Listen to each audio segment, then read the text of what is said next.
What's up, everyone? Hey, can everyone boo me really quick?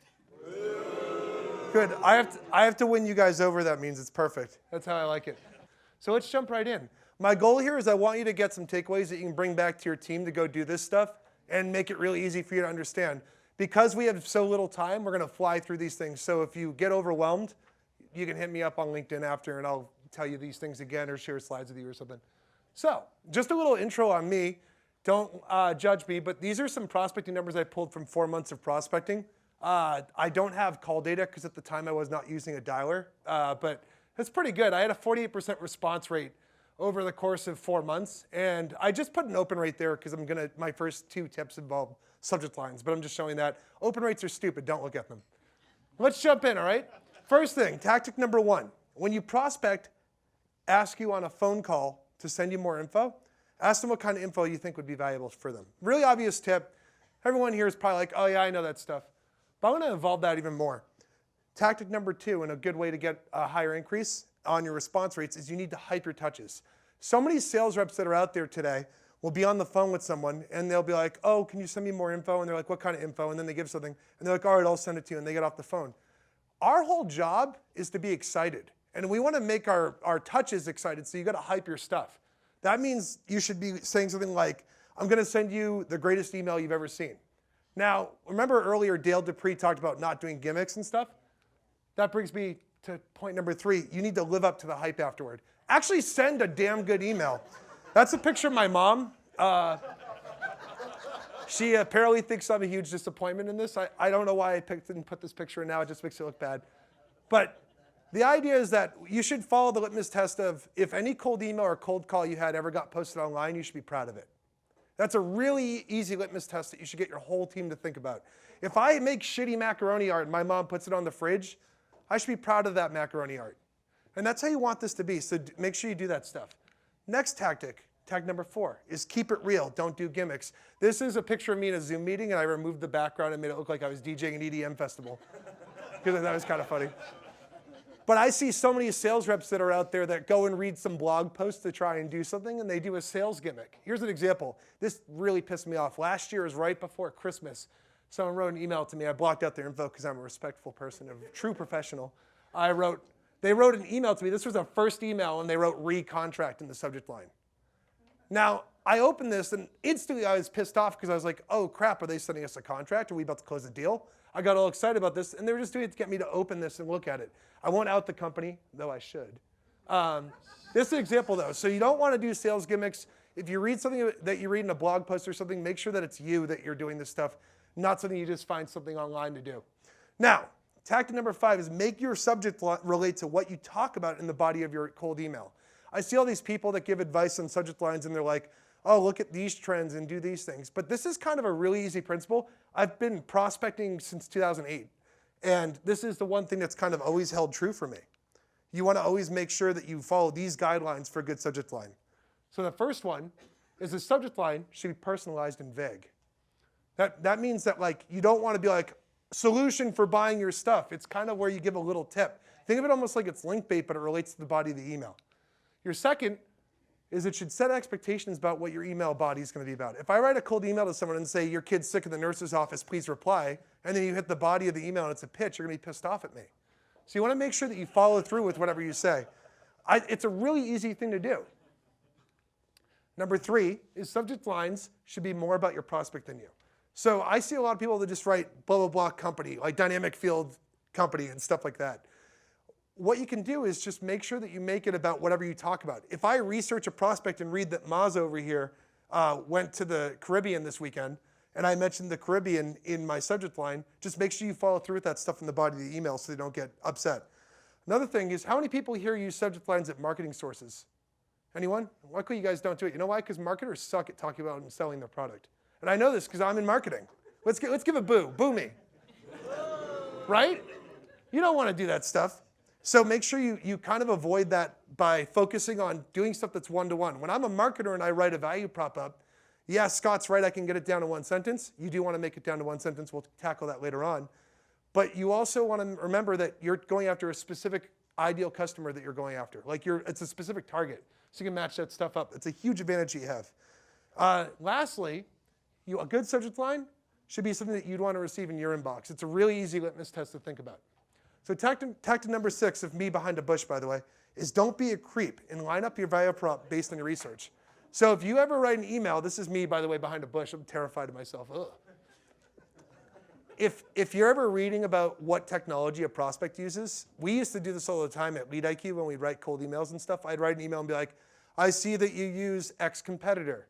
It's actually not the best way to do that because, one, a lot of the time that you get this technology data, it'll end up being wrong. In fact, it's funny, we sell technology data as part of our stack. So like, I'm telling you, our data sucks. I'm just kidding, don't turn on us. But I'm just saying the technology there is, it's limited with stuff. People switch vendors all the time. What you're better off doing is lining up a value prop sentence with what you make it seem like a coincidence when you're making your value proposition, and you'll be in a much better place. Number 7 is don't fake personalization. So I see this all the time. People will go, this is an example of one I pulled from LinkedIn. Hey, Ryan, I noticed we have some shared connections. I'm looking to grow my network of professionals. I'd love to connect. That's an example of fake personalization. The easiest way to avoid fake personalization is be more specific with your reach out. So like whatever you're doing with a LinkedIn connection, if you're doing it over a cold email or a cold call, that's what you want to do. Tactic number 8, talk about what you found researching your prospect. It's funny, it relates right back to what we just talked about. So when you're doing this, this means that if you're exploring and looking at something, you can actually go and call out the thing that you found. I'm going to give you a little sneaky thing here. This is how I was able to throw in some bonus tips for you guys. Start your cold emails like this. I saw you. I read your post about, noticed you talked to Sarah a few months ago. I heard you. Specific name told me X about you.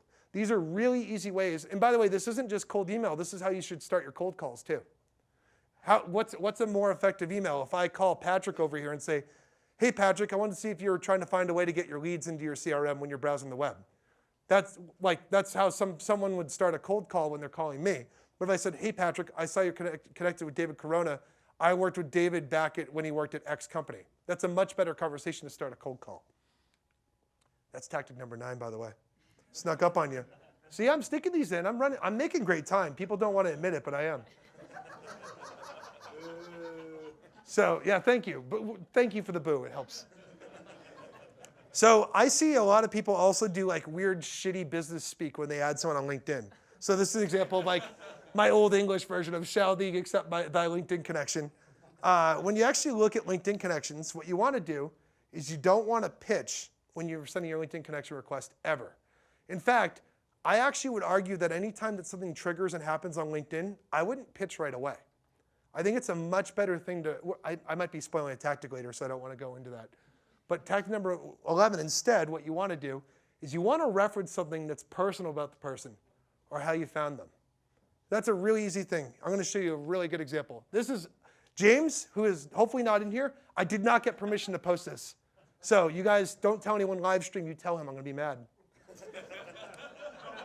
He doesn't know. So yeah, thank you. This is what James wrote. Ryan, what's up, dude? Saw your post just now flaming someone on their LinkedIn connection request. Funny we're talking about this topic. And got a good chuckle out of it. P.S. You're super cool. Let's connect.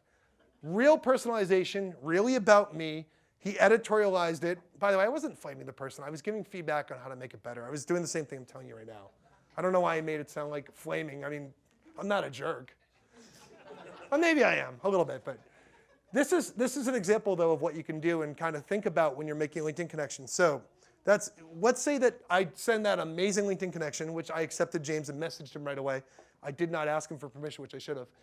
Tactic number 12 is you want to use another channel first when you get accepted on LinkedIn to pitch. Disclaimer, I'm kind of subtly talking about LeadIQ a little bit, but I'm not even going to mention LeadIQ to you guys. What the hell's LeadIQ? I don't even know. Don't worry, I would never pitch it, Scott.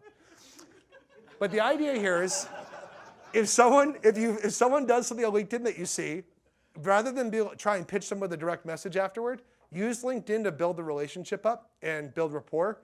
Go to phone and email for that because the expectation's set there. And the cool part is your phone and email will be led with something way better. If I said something along the lines of like, hey, blah, blah, blah, I saw your post on LinkedIn about X, Y, Z, that's way better over a phone or over an email than it would be if I just messaged them on LinkedIn. It's going to look like, crap, I just added this person and now they're spamming me or messaging me right away. Tactic number 13, make your first touch your best one. So that's kind of an easy one. The reason that you do that, though, is because when you do your follow-up, Today, everybody's using sequence technology so that you can do multiple touches when you prospect someone.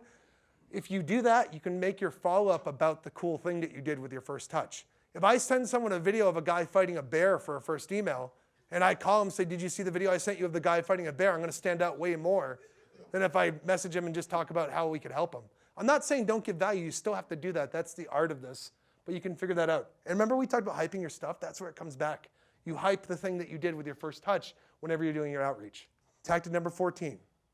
Say your name last when you leave a voicemail. I stole this from John Barrows, actually. I went to one of his training sessions a couple months ago. We were sponsoring and stuff. And John has 2 reasons that you leave your name at the end of a voicemail. The first is that when someone reads a voicemail these days, they're usually reading a voicemail over text. They get a little blurb on their phone with the text, or they get an email with the transcription of it. Usually it's not in English. It's in some weird language where it completely misunderstood the voicemail. But either way, you look at it, and if you waste the first couple lines saying who your name is and company, all it does is it makes that person not read further and listen to the whole voicemail. When you listen to a voicemail, the thing you're always going to listen for is who the hell's calling me. Save that for the end. And remember, voicemails are sort of being purposed as a hype touch also, so you can hype the other things that you're doing. You're most likely not going to get a call back from a voicemail, but you'll get a hype touch where they'll go look for something in your inbox. And tactic number 15 is talk about what you did in your email or your voicemail during the follow-up, just like we spoke about right there. Tactic number 16. I'm flying through these. You guys are getting you're getting a 20 piece of nuggets here so far. So, that's right. We can have 20 pieces here. Don't judge. Tactic number 16 is be yourself. So the easiest way to be yourself, when someone personalizes something with prospecting, it isn't just about talking about the prospect. It's also about finding things that you have in common with the prospect. It's really obvious, but when I write an email and Patrick and David and John all write emails over there, they should all be very different because we have different backgrounds. Patrick's cool and knows how to surf. I can't do that. Chase my nipples. David's actually good at sports. Mazak has really cool, he has the Clooney gray hair. I couldn't grow that. We're all different people. Danielle on our team's different. Everybody has different backgrounds and different experiences. So you want to put yourself into your prospecting. I'll give you an example. I like to make and shoot movies and stuff. You guys some people might have seen my videos online. I like making videos and stuff. I play piano. I am a terrible moped driver. That's me in the grass, apparently, because I don't know how to drive on a road. That's me a couple years ago doing a nose grab on my skateboard. That's the only cool trick I've ever landed on a skateboard. But the idea is that these are things that I can bring up. How many people here have been interested in making movies or used a camera before? Raise your hands. How many people, let's go to the next one. How many people play an instrument in here? Look at these hands. Everyone look around. By the way, people at home, everyone's raising their hand. And they're also saying I'm the best. You can't see that. It's off camera, but it's happening. The point is, I have all this common ground with all you guys just by doing a show of hands on these random things. Your prospects have the same thing. No one grows up and says, boy, I can't wait to work in sales. You know what else I have in common with most prospects? I love Bill Paxton, one of the best actors of all time. May he rest in peace. He's great. No Bill Paxton fans in here? Thank you. Titanic, Twister, Mighty Joe Young. 6 Feet Under? Was he on 6 Feet Under? No, Big Love.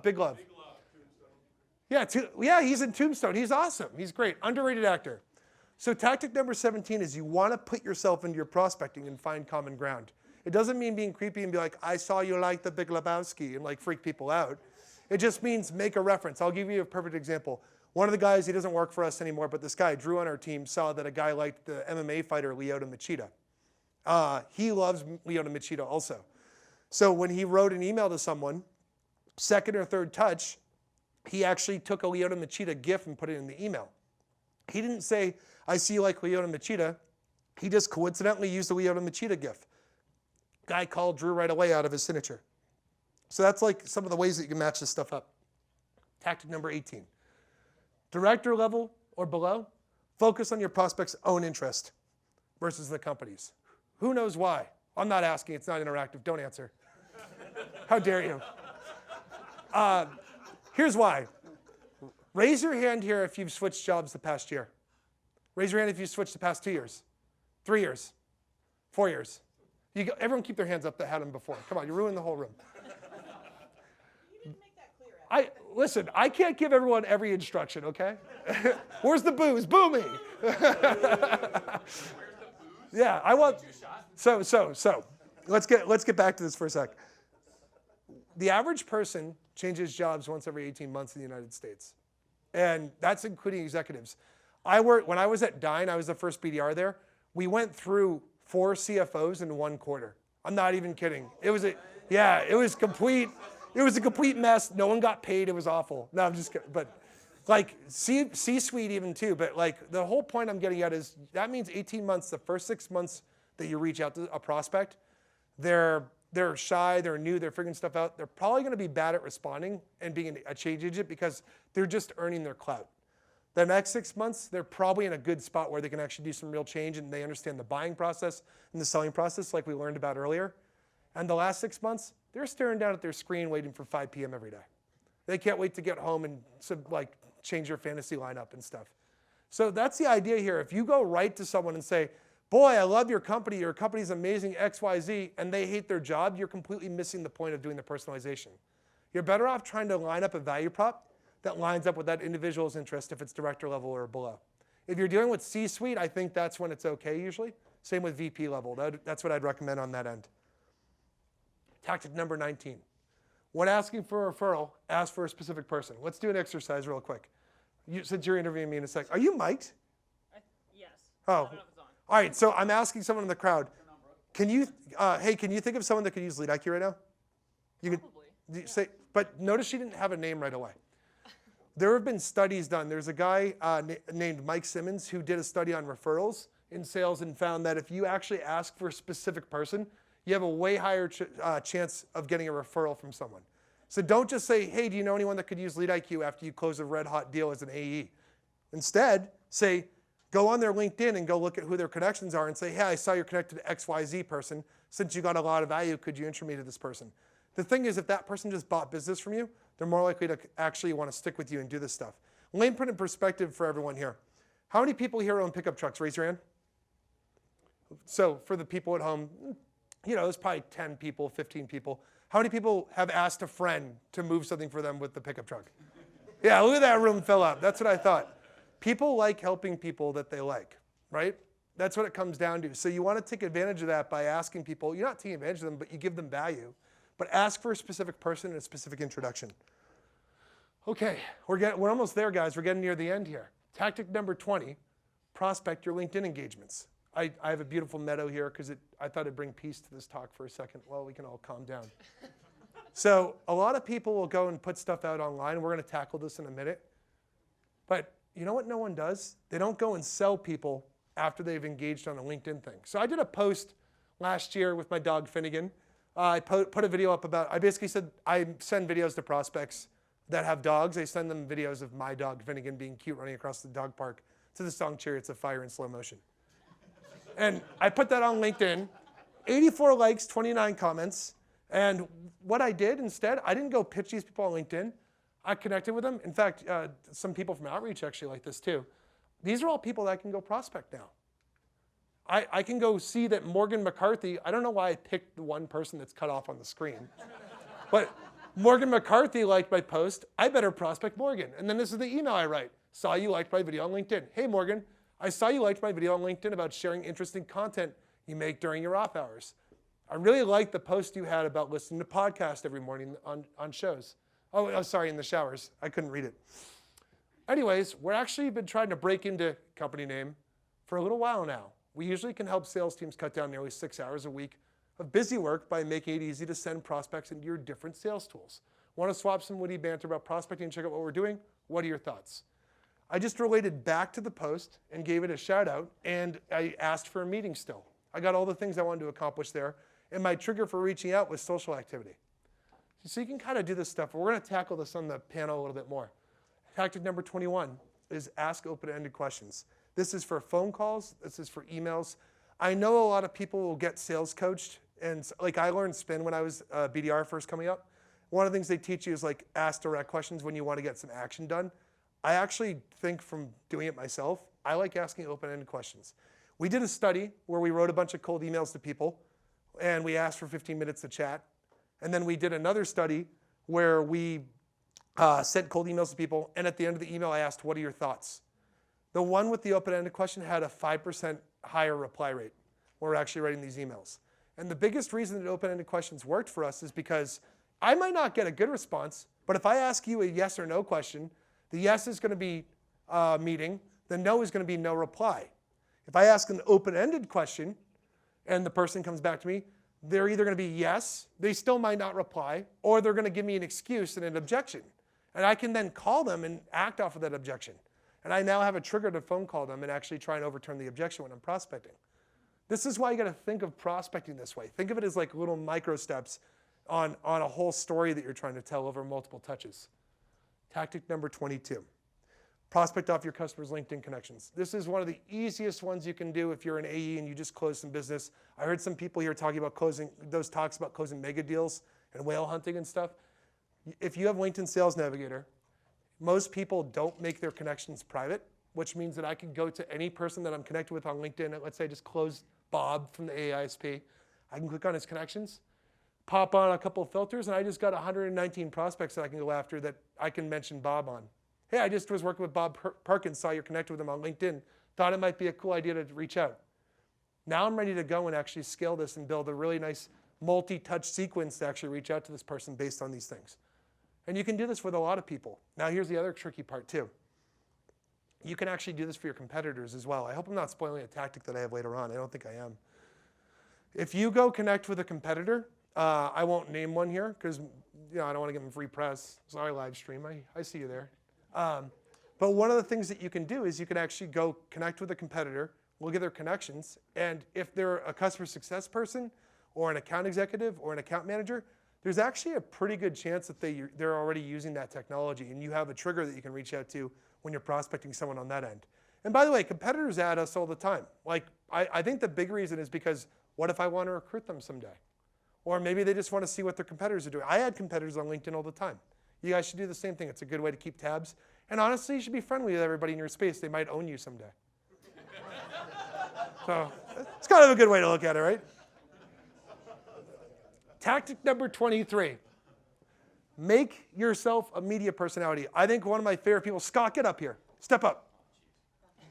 No, not you. This Scott too. Both Scotts. Get over here. You're not even me. Get up here. These Scots do a great job at this. You know what these guys do? They're talk show hosts in disguise. That's what they're doing. Like, actually, you are a host. You But called this out. no, I'm spilling all their secrets right here. The thing is this. When people go and watch, my favorite example of this is I love Conan O'Brien.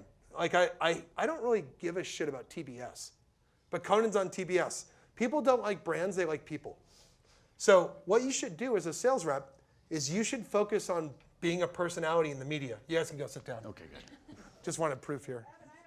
If I go look at this though, what we do with our company, and I think marketing should do this, if any of you can go bug marketing about this, if you want me to do a phone call with them about this, I will help you. You should have your marketing department invest in having sales reps be the people that talk. Look right here. I've got Maza. Raise your hand. We've done 5 videos with Maza. We've done a bunch of videos with Dan Frost on our team. We've done some with me. I'm a huge jerk. We've done some with Ryan Sheffer, Cam Riley, Rishi Mather, Jeremy Levier. All these people do sales and do selling. Me and Rishi don't as much anymore. But when you go and do this stuff, it makes it so that it actually will increase your open rates and your response rates. The other cool part is, do you remember earlier I was talking about putting content up and then prospecting off those engagements? What do you think we did here? Dan's got 44 likes and 26 comments. Maza had 146 likes and 30 comments. Rishi and I had 56. Jeremy had 233 off this insane video where he's dancing terribly. Oh my God. Cam on our team, we brand him as Coach Cam and do this stuff. And Annie, we've done this for too. Like we go through and we go get people, we'll throw them in this and we actually treat them like a media personality. The reason is because there's actually a psychological thing that was done in the 60s and 70s and 80s when TV was first becoming popular in households. There's a thing called media friend theory. And the theory basically says that if you're exposed to someone over and over again, you feel like you know them. How many people have seen me in a video before? Can you raise your hand? There's a decent amount of hands. How many of you feel like you kind of know who I am a little bit? Yeah, I don't know you guys. Right? No, I don't. But the thing is, I feel like we have a common bond and get along with each other because of this. So this is kind of putting that to practice a little bit. But the other cool part is, if you actually do this stuff, it's going to increase your open rates and your reply rates. We did a study once where I wrote cold emails with someone else's account, and they wrote emails as mine, and we sent the emails. And my account had a higher response rate because I had an online presence versus the new rep who didn't. So you can actually take advantage of this. Invest some money and spend in this. I think the next job that's going to happen in the next decade is sales teams are going to start hiring content people that just make content for the sales team. And I'm not talking about sales engagement and stuff. I'm talking like flat out every week I'm going to make 10 or 15 videos for reps that are on the team if you have 10 or 15 reps. You got to get to this way of kind of getting out there and being out there for people to see. And then if you're just starting out your audience here, one of the easiest ways to actually work with people is to make content with your prospects. So what that basically means is when you're just starting out, no one's going to see your post. No one's going to relate to it. The cool part is we're all a group here and we all can help each other and support each other from this event. If you want people to react and go act off of the things that you're doing, make stuff with your prospects. They don't have to be customers. I'm going to show you something that's going to make me look like a huge jerk because I think Scott was on my podcast at one point. If I get an email that says, thanks for your email, we're not interested this time, I'm fine with that. It's a reply. I can pull that person out of my sequence and stop reaching out to them. But here's the other cool thing I could do. I could say, you know what? It's obviously not a good time to buy. I'm going to have this person on my podcast. So I'll go have this person on my podcast. And guess what we do over that hour of laughing and recording and splashing water at each other somehow? It just got really weird. You know what's happening. But guess what I can do? I can now actually go and say I know that person. We usually get on a text basis after. Like I text everyone that I've had on my podcast. And what the other cool part is I'll go post that podcast and tag that person. If any of you can do it, you all know how to talk if you work in sales. Like if you don't know how to talk, then I don't know, you can write a book or something, but I put a podcast out, I tag that person, I give them the file to put on their own LinkedIn, they post it out. All the people that come and engage on the podcast with that person, I can then prospect those people. And we all know each other, like we all know other VPs of sales and VPs of marketing and stuff. So all these people come in and like them and I'll prospect them and go, oh my gosh, it's another prospect. And honestly, I'm a huge jerk. Look how many episodes I've done, right? Half these people that I've done stuff with, I actually think that they have some cool insight and you should definitely check out my podcast, but I'm not plugging that. What I'm plugging is I've done a ton of these episodes and half the reason I'll do some of these is because these guys will be like, I want to break in this account. And I'm like, all right, I'll get to know them a little bit more. And you know what will happen? 5 or 6 months later, they'll come in and they will actually turn into a customer inbound. And we'll give it credit back to the SDR for that. And my last tactic is make every touch, whether it's phone, email, social, answer these 4 questions. How am I special to you? Why are you contacting me? Who are you and what do you want me to do? The what am I special to you is not you saying, I saw that you use this and I can help you with X product value prop, blah, blah, blah. No, it's you acting like a college scout, going up to someone and saying, I'm picking you. I could pick anyone on the internet to reach out to right now, and I'm picking you specifically. That's an important tactic here and an important part. Why are you contacting me? Just make it really clear. You don't want to lie and say, oh, I don't want a meeting. You want to ask for a meeting. Who are you? Keep that one sentence. That's your value prop. And lastly, what do you want me to do with this email or this call? It's that simple. I hope this was helpful, everyone. We're going to jump into a panel now. Thank you.